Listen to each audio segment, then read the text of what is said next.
All right, what's up guys? D'Angelo here. And we're here to talk about finance. What you can do, rewind that. This is big dreams, small capital. All right, where we talk about finance, how to grow your minuscule amount of money, what to spend it on, what not to spend it on, how to properly use it. Let's make your money work for you. This is stuff that the schools did not teach you, and I'm here to teach you. Today's episode, we're talking about your stimulus check, stimulating your stimulus. Yeah, I went there, that's okay. So, what to do with your stimulus check. It could be anywhere from 12 plus. You're gonna add 500 for every child that you have, and you did not make over $75,000 a year last year, based on your income tax, you got the 1,200. Or if you're married, you got 2,400 plus however 500 for every child that you had. What to do with that money? First things first, handle your business means bills, rent. If your car note payments were deferred, you don't have to worry about that. Let's focus on the bills. Let's focus on catching up so you won't be left behind. Let's focus on getting your bills caught up on. So we're gonna focus on paying bills that were not deferred. Like you can skip over on the credit card bills, skip over on a car note.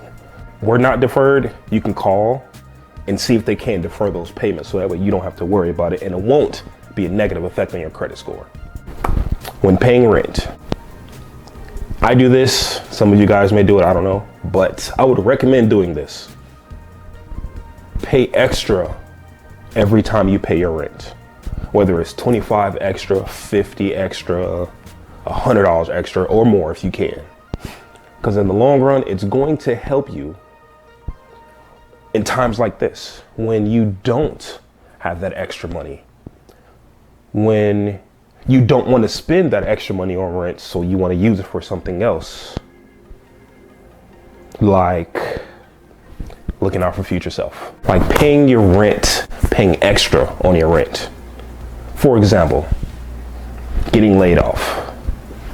Me personally, I put a little extra on my rent, so now I only have to pay 2/3 for this first month, or maybe the second month also, depending on how you go along with it. My rent is, we're not gonna get into that right now, but just know I only have to pay 2/3 of what I normally pay. So therefore I can use more money that's coming in to my advantage. Like looking out for future self. Future self. Please always look out for future self. Looking out for future self is like finding money in your pocket that you left there on accident. You know how excited you are? Now imagine if you did it on purpose, but with a lot more money over time. Yeah? Yeah? All right. Always make sure you set aside money for future events. Most Americans cannot afford a $400 emergency. Can you? You will after this video. Don't worry. Don't worry about that. Always put money aside. No matter what amount, put whatever you can. Again, if it's pennies, dollars, hundreds, whatever you can. We have accounts that you can put aside and literally save money as you go. Acorns, link below, check that out. We also have, another great thing about looking out for future self is to hit that like button. And make sure you comment below and subscribe for more future content.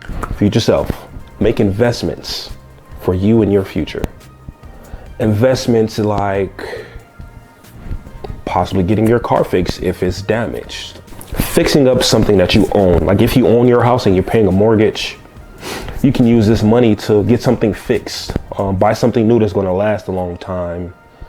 So that way when you do sell, if you do sell your home, you're adding value to it. Every dollar you spend in, every dollar you put in your home, you can literally get $10 out of. Improve something about yourself.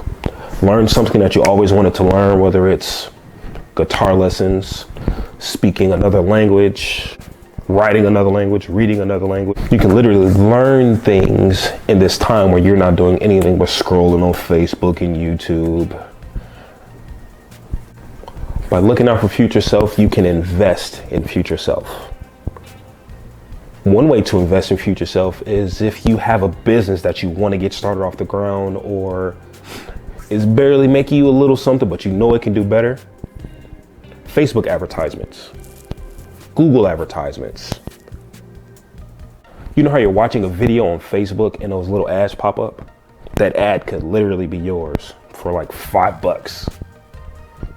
The more money you pay, the more people you're going to reach. $5, you might reach a couple dozen people. The more money you put down, the more people you're going to reach.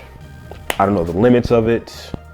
I haven't done it yet, but I will do it, and I will show you guys how to and how it's done as my channel grows. That's going to be one of the methods that I use, and hopefully you see it from that or something else. But this is me growing. You can literally use your hobbies that you have now to make you some money on the side. Like right now, people need haircuts. I know I do. People need their hair done. Some people still want to buy clothes. I know if they're doing it the right way, if people are using this time the right way, they're going to need help designing a website. If you have some skills or a lot of practice at designing a website, let people know what you can do so they can buy it. Sell yourself. Sell yourself by all means. Not anything illegal, but stuff that can get you paid in the long run, like residual income.